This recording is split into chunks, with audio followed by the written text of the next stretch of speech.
आज हमारा संवाद किसी किताब के पन्नों तक सीमित नहीं रहेगा। आज मैं सीधे आपसे, आपके वजूद से बात करने आया हूं। आपके भीतर एक महीन लेकिन निरंतर गूंजने वाली आवाज है, जो अक्सर आपसे कहती है कि आप वर्तमान से कहीं बेहतर और बड़ा करने के लिए बने हैं। लेकिन विडंबना यह है कि आप उसे सुन नहीं पाते। जानते हैं क्यों? क्योंकि आपके चारों ओर दुनिया का शोर है, समाज की बेड़ियां हैं और आपके अपने पाले हुए डर की एक ऊंची दीवार है, जिसने उस भीतरी पुकार का गला घोंट दिया है। आज मैं आपको एक ऐसी कहानी सुनाने जा रहा हूं, जो महज एक किस्सा नहीं, बल्कि एक प्रमाण है। यह कहानी जमीन की धूल से उठी है और यह साबित करती है कि आपकी उम्र, आपकी शिक्षा या आपके बैंक में जमा रकम आपकी तरक्की की सरहदें तय नहीं करते। आपकी एकमात्र सीमा वह सोच है जिसे आपने सच मान लिया है। नमस्कार दोस्तों, मैं हूं जगदीश और माइंड ग्रोथपीडिया के इस विशेष सत्र में आपका आत्मीय स्वागत है।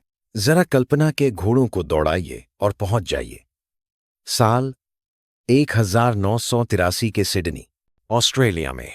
वहां दुनिया की सबसे दुर्गम और बेरहम दौड़ आयोजित होने वाली थी, सिडनी से मेलबर्न तक की अल्ट्रा मैराथन। यह कोई पार्क में होने वाली सामान्य दौड़ नहीं थी, बल्कि 875 किलोमीटर लंबा एक इम्तिहान था। जरा सोचिए, 875 किलोमीटर। यह दूरी लगभग दिल्ली से पटना तक के सफर जितनी लंबी है, और इसे आपको गाड़ियों से नहीं, बल्कि अपने दो पैरों पर दौड़कर पूरा करना था। इस ऐतिहासिक रेस में शामिल होने के लिए दुनिया के कोने कोने से धुरंधर एथलीट आए थे। 20-25 साल के गठीले जवान, जिनका शरीर फौलाद जैसा था। उनके पीछे नाइकी और एडिडास जैसे बड़े ब्रांड्स का हाथ था। उनकी ट्रेनिंग, उनकी डाइट और यहां तक कि उनकी नींद के एक एक सेकंड को विज्ञान के तराजू पर तौला गया था। वे साधारण इंसान नहीं, बल्कि दौड़ने वाली मशीनें लग रहे थे। लेकिन रेस शुरू होने की घड़ी के ठीक पहले भीड़ में एक हलचल हुई। एक 61 साल का बुजुर्ग बड़ी सादगी से स्टार्ट लाइन की ओर बढ़ा। उनका नाम था क्लिफ यंग। क्लिफ किसी भी कोण से एक एथलीट नहीं दिखते थे। वह एक साधारण किसान थे। न उनके पास चमकते हुए स्पोर्ट्स कपड़े थे, न ही हाईटेक रनिंग शूज। उन्होंने पैरों में सस्ते रबर के गम बूट्स पहने हुए थे, वही जूते जिन्हें पहनकर वह अपने खेतों में भेड़ों को हाँका करते थे। वहां मौजूद पत्रकारों ने जब उन्हें देखा तो वे अपनी हंसी नहीं रोक पाए।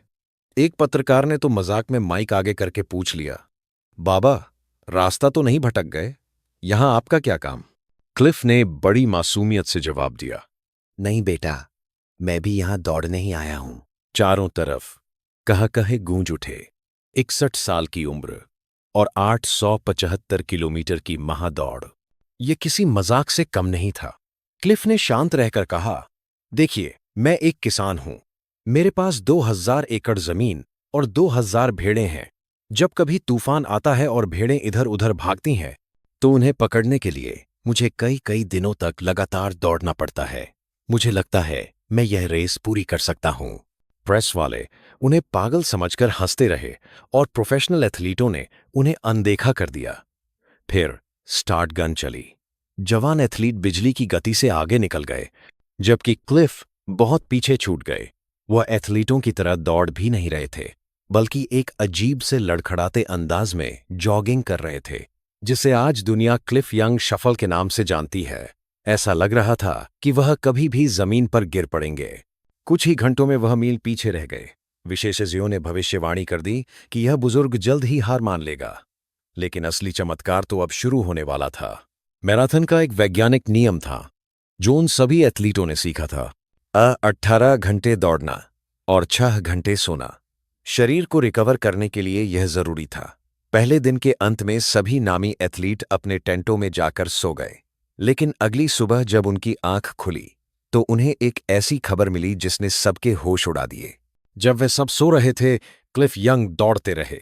वे एक पल के लिए भी नहीं रुके। शुरुआत में लोगों ने कहा, यह आदमी पागल है, आज थककर गिर जाएगा। लेकिन दूसरा दिन बीता और तीसरा दिन भी। क्लिफ ने अपनी रफ्तार नहीं रोकी। तीसरे दिन तक हंसी का माहौल अब हैरानी और खौफ में बदल चुका था। वह 61 साल का किसान अब दुनिया के बेहतरीन धावकों से मीलों आगे निकल चुका था। हार के डर से उन एथलीटों ने भी अपनी नींद कम कर दी, वे भी ज्यादा दौड़ने लगे, लेकिन क्लिफ को पकड़ना नामुमकिन था। जानते हैं क्यों? क्योंकि क्लिफ उस सिस्टम का हिस्सा ही नहीं थे जिसे हम दुनियादारी या तकनीक कहते हैं। वह उन नियमों से अनजान थे जो इंसानी शरीर की थकान तय करते हैं। 5 दिन, 15 घंटे और 4 मिनट के बाद क्लिफ यंग ने फिनिश लाइन पार कर ली। उन्होंने न सिर्फ यह रेस जीती, बल्कि पिछले सभी वर्ल्ड रिकॉर्ड्स को ध्वस्त कर दिया। दूसरा सबसे तेज एथलीट उनसे पूरे 10 घंटे बाद वहां पहुंचा। पूरी दुनिया सन्न रह गई। पत्रकारों ने जब उनसे उनकी सफलता का राज पूछा, तो क्लिफ ने बड़ी सरलता से कहा, मुझे यह पता ही नहीं था कि रेस के बीच में सोना भी जरूरी है। यही इस कहानी की रूह है। क्लिफ इसलिए नहीं जीते क्योंकि वह सबसे तेज थे, बल्कि इसलिए जीते क्योंकि वह उन मानसिक सीमाओं से मुक्त थे जिन्हें हम ज्ञान या अनुभव का नाम देते हैं। यह कहानी सिर्फ प्रेरणा देने के लिए नहीं है, यह एक मनोवैज्ञानिक तथ्य है जिसे लर्न्ड हेल्पलेसनेस या सीखी हुई लाचारी कहते हैं। जब हम बार बार समाज और खुद से यह सुनते हैं कि यह मुमकिन नहीं है, तो हमारा दिमाग कोशिश करना ही बंद कर देता है।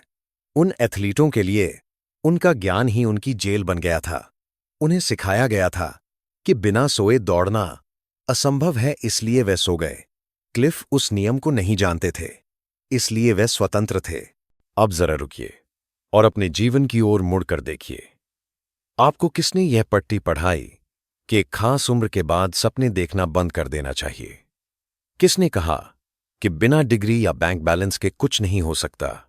ये विचार ही वे 6 घंटे की नींद है, यानी वे मानसिक नियम जो आपने खुद पर थोप लिए हैं। क्लिफ यंग ने यह सिद्ध कर दिया कि असली ताकत हमारी मांसपेशियों में नहीं, हमारी सोच में होती है। विज्ञान की भाषा में इसे न्यूरोप्लास्टिसिटी कहते हैं। हमारा मस्तिष्क किसी भी मोड़ पर बदला जा सकता है, नए रास्ते गड्ढे जा सकते हैं। आपकी बीमारी, आपका डर, आपकी आर्थिक तंगी, ये आपकी पहचान नहीं है। ये सिर्फ वह न्यूरल पैटर्न आदतें हैं जो वक्त के साथ मजबूत हो गए हैं। क्लिफ ने हमें दौड़ना नहीं सिखाया, उन्होंने हमें सीमाओं को चुनौती देना सिखाया। उन्होंने दिखाया कि जब आप दुनिया के बनाए गए तथाकथित नियमों को भूल जाते हैं, तभी आप असंभव को मुमकिन कर पाते हैं। याद रखिएगा, असली दौड़ सिडनी से मेलबर्न की नहीं है। असली संघर्ष तो आपके भीतर चल रहा है, खौफ और विश्वास के बीच। आज ही अपनी निजी रेस का आगाज कीजिए। उन नियमों की पुरानी किताब को बंद कर दीजिए। अपने संकल्प के रबर बूट पहनिए और निकल पड़िए। तब तक मत रुकिए जब तक आपकी पुरानी लाचारी आपकी नई जिद के आगे घुटने न टेक दे। धन्यवाद।